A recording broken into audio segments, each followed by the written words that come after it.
I met her 2 years ago when we worked together and quickly became very close. She helped me through the darkest times of my life. I was mid-split with an abusive ex when we met. And I helped her through some really tough and unimaginable things.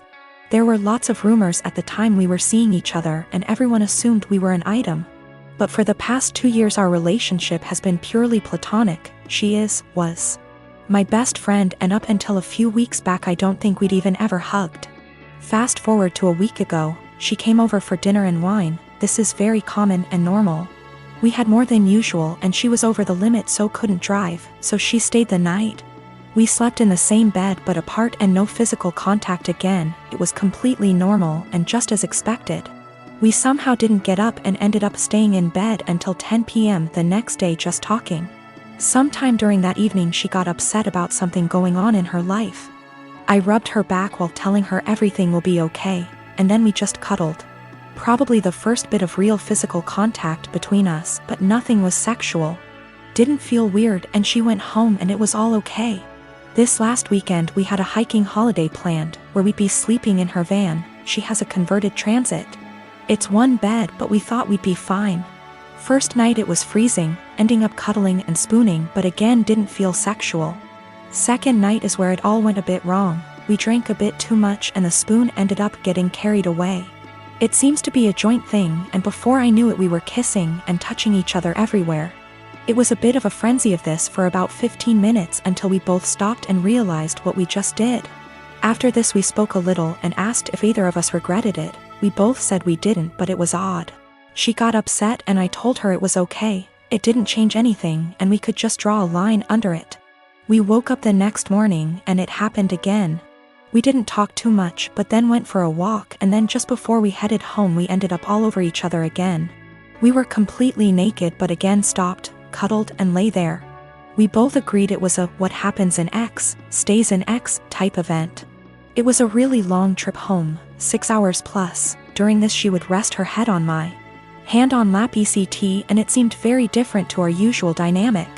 When we stopped at services for breaks we seemed to walk arm in arm. We kept kissing on and off but it seemed strangely normal. We arrived back at her home. She lives with her dad at the moment but just before I left she kissed me again and thanked me for a wonderful weekend. The following day she came over to get some stuff I took home with me. We end up just cuddling, kissing, feeling and so on again but she has dinner with a friend and we stop it there. She goes on her way. This should feel really weird and strange, but it felt completely normal and we both discussed it that it was so odd it felt normal. Yesterday she turned up unannounced at my place, which is not a normal thing, with coffee and donuts. We end up talking, cuddling, kissing again and then we end up talking about what this is, the big problem. Neither of us were sure. She got panicky and burst out in tears and left. She said she was really scared and her words were, "I think I will end up pushing you away and hurting you and I don't want to do that to you." I told her I would come and see her later and talk. I drove to her house but her ex was there, another slight issue. They broke up 6 years ago, stayed close friends. He is a lovely bloke but in his head he is certain they will get married and have children. She's had the conversation with him but he seems to shut it off. If he found out she was seeing anyone he would get extremely angry.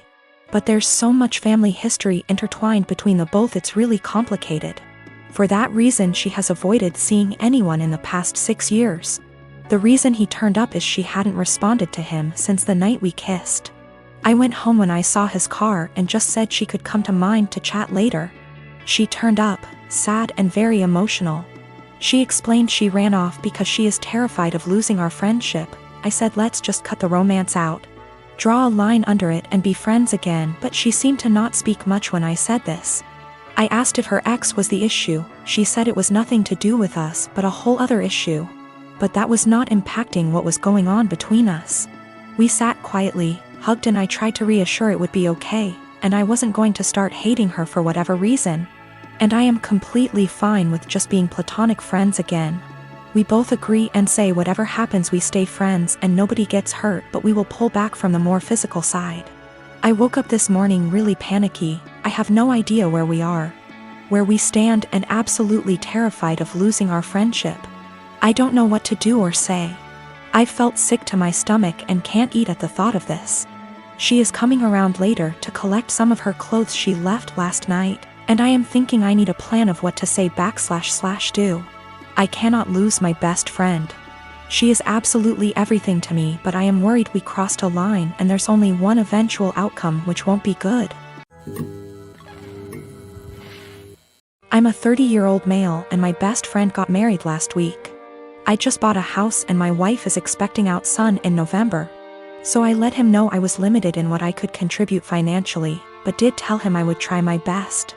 So, I went to the bachelor party in Maine, I rented the tux, and paid for mine and my wife's dinner at the rehearsal dinner. I also had a gift of $300 that I was going to give them, but we will get to why I didn't give it to them. His now wife, then fiancé, texted me multiple times a day with updates fine.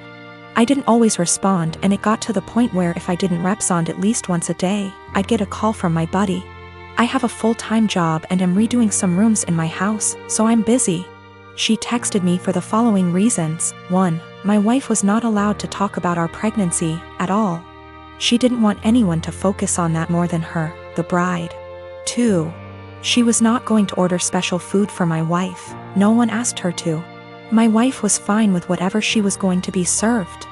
3. I was not helping the groom enough. He had to help her with favors, seating charts and programs. So I had to help him with those things, according to her. She also said to get ready to help with thank you notes after the wedding. 4. She said if I was a true best man, I would offer to pay for the bar bill. I don't even know what that means. 5. She had to read to approve my speech before the rehearsal dinner and wanted to be included as much as my buddy. She told me to make up things if I had to.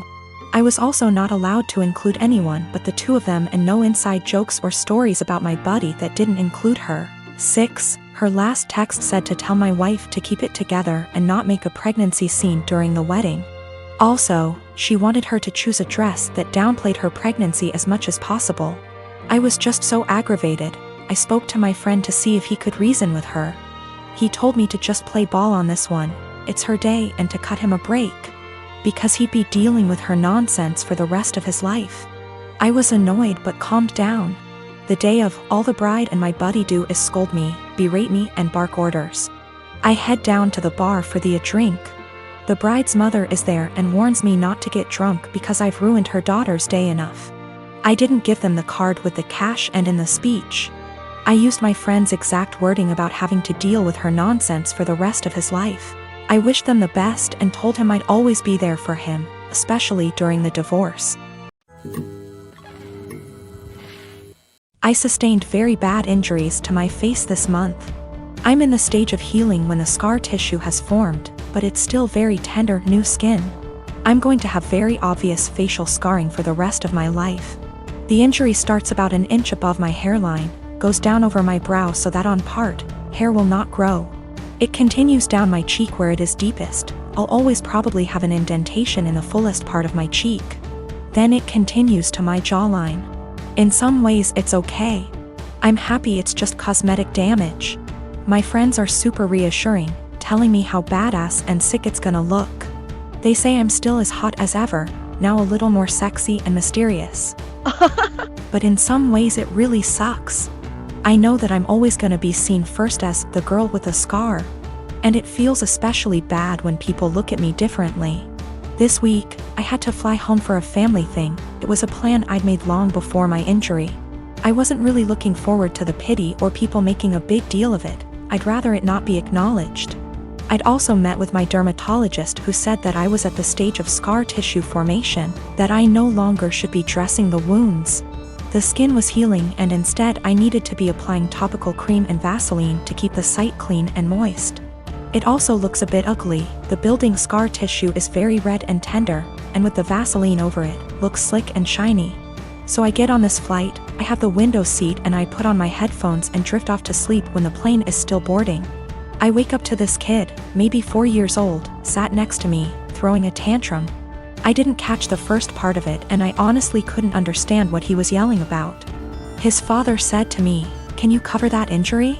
I said that my dermatologist recommends I don't, so no, I don't think I will. He started snapping at me saying, "There is no need to be so rude. That injury is graphic and it's scaring my little one." I said, "This is my face. The only damn face I've got. It sucks being told I'm so ugly I can't show my goddamn face in public." He started to backtrack, saying, "Just until it's healed," and I said, "It'll always be with me. Maybe teach some compassion and respect instead of telling a girl half your damn age what you think about her face. That's rude." He actually got up after that and I think went to a stewardess about a seat change because a young couple came to sit next to me on a few minutes instead. I've gotta admit I felt so low that I put on my sunglasses and had a quiet cry for a few minutes. Boyfriend and I had been together for 6 years, work our day jobs together, and also run a side business together. He's my best friend, and despite managing to get past and through a lot together, he hasn't proposed. His family is starting to pressure us to get married, but he said he hasn't decided yet. He has said that he wants to get married and have a ton of kids, so what he means is, he hasn't decided if he wants to marry me. My ego is a little hurt. What else does he need to know that he hasn't already learned in almost 7 years? Is indecision the same thing as a decision in this case? We both started therapy separately very recently to work through some trauma and cope with anxiety. I don't know if I should wait to see if he'll come to kind of epiphany in therapy, or if I should leave and save the decision for him. I love him a lot, and for a long time I saw a future with him. But recently I'm starting to accept signs that he just doesn't love me as much as I love him. How do I know if he loves me or if he just doesn't want to be alone? We don't live together, we won't live together until we are married. He has stayed over for extended periods of time, so we're mostly familiar with each other's habits. We are from different cultures, but I still come from a traditional family, so we have a lot of the same values. I just consider myself to be more independent. I am very uncomfortable with the idea of an ultimatum. I don't like the idea of forcing someone to make a decision out of fear or because they're backed into a corner. My communication skills are something that I'm pretty proud of, to be honest, but it's something that he struggles with. And that's one thing he wants to work on in therapy. I'm working on not projecting my fears of insecurity onto our relationship, even when he isn't communicating properly.